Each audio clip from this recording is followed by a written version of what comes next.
Rolling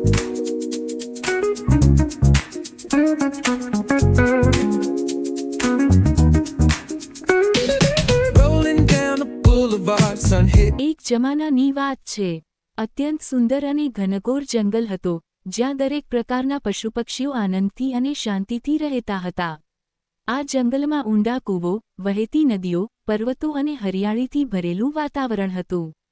અહીં એક મોટો, શક્તિશાળી અને ગર્વીલો હાથી રહેતો હતો, જેને પોતાની તાકાત અને કદનો બહુ ઘમંડ હતો.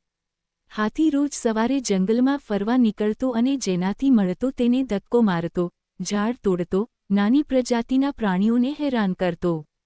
તે માને કે જંગલમાં એ જ રાજા છે અને બધા તેના આજ્ઞાપાલક છે.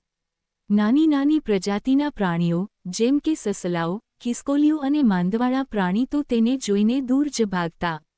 એક વખત આ જંગલમાં ભારે દુષ્કાળ પડ્યો. નદીઓ સૂકી ગઈ અને તળાવો ખાલી થઈ ગયા.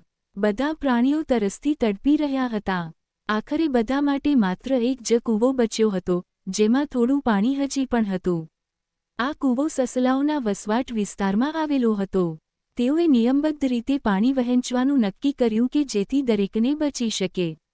પણ એક દિવસ ભયંકર હાથી ત્યાં આવી પહોંચ્યો. તેણે નાનો રસ્તો જોઈને કૂવે આવીને પોતાનું મોટું પગ નાખ્યું અને બધા સસલાઓને ભગાડી દીધા. આ કૂવો હવે મારો છે, એ બૂમાયો, હવે માત્ર હું અહીંથી પાણી પી શકીશ. બાકીના બધા પ્રાણીઓ અહીંથી દૂર રહે. આ જોઈને સસલાઓ અત્યંત ગભરાઈ ગયા.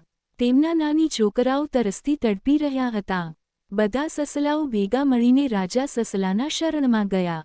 રાજા સસલો ખૂબ બુદ્ધિશાળી અને શાંતિપ્રિય હતો. તેણે બધાની વાત સાંભળી અને થોડું વિચારીને કહ્યું, હાથી પાસે શક્તિ છે, પણ આપણા પાસે બુદ્ધિ છે. આપણે એને ગુસ્સાથી નહીં, પણ ચતુરાઈથી હરાવવો પડશે. સસલાએ રાતે એક દાંતકથા જેવી યોજના બનાવી.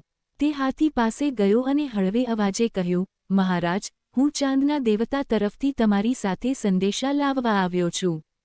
તમે જે રીતે નાની પ્રજાતિને હેરાન કરો છો, તે જોઈને ચાંદ દેવ ખૂબ રોષે છે. તેઓ કહે છે કે જો તમે તરત જ માફી નહીં માંગો તો તમારું સર્વનાશ ચોક્કસ છે. હાથી ગુસ્સે ચીસ પાડ્યો, કોણ છે આ ચાંદ દેવ? હું તો આખા જંગલનો રાજા છું. મારી સામે કોઈ નથી બોલી શકતું. સસલાએ સ્મિત કરીને કહ્યું, મહારાજ, જો તમે ખરેખર શક્તિશાળી હોવ તો આવો અને ચાંદ દેવના પ્રતિનિધિને મળો. તે કૂવાના તળિયે રાહ જોઈ રહ્યા છે.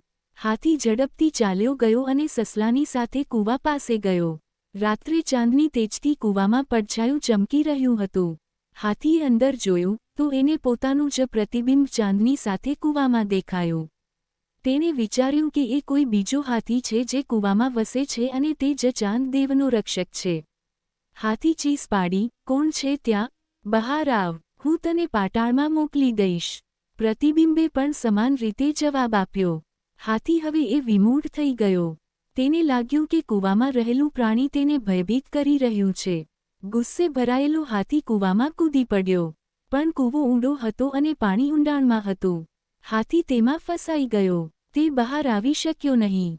થોડા સમય પછી એ કૂવામાં જ અદૃશ્ય થઈ ગયો. આ પછી સમગ્ર જંગલમાં આનંદ અને શાંતિ ફરીથી વ્યાપી ગઈ. બધા પ્રાણીઓ ફરીથી તાજગીથી જીવવા લાગ્યા. બધાએ રાજા સસલાની બુદ્ધિ અને ધીરજની પ્રશંસા કરી. સસલો ન તો વાંકે બોલ્યો, ન તો કોઈ પર ગુસ્સે થયો, છતાં તેણે પોતાના ચતુર વિચારોથી આખા જંગલને એક ભયંકર દુઃખથી મુક્ત કરી દીધું.